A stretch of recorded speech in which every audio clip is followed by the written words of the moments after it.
শ্রী শ্রী মা সারদা দেবী ছিলেন এমন এক আলো যা কখনো ঝলকানিতে নয়, চিরকাল জ্বলে উঠেছে নিঃশব্দে।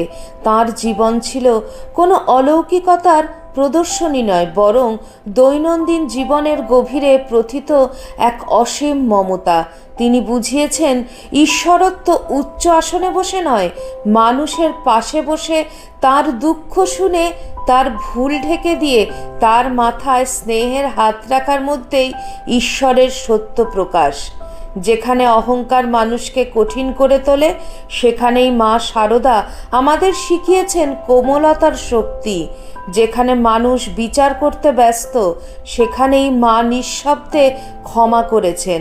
যেখানে সমাজ সীমারেখা টেনে মানুষকে আলাদা করেছে, সেখানে মা সারদা সবাইকে এক নামে ডেকেছেন, আমার সন্তান।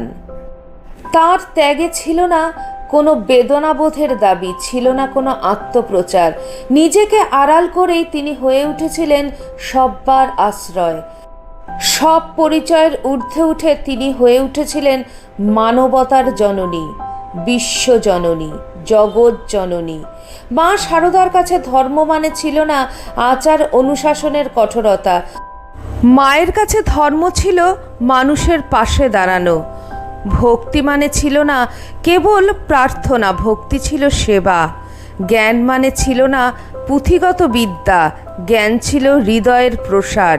তিনি আমাদের শিখিয়েছেন ভালোবাসাই সব থেকে বড় সাধনা, করুণাই সব থেকে বড় শক্তি, আর সহনশীলতাই মানুষের প্রকৃত সৌন্দর্য।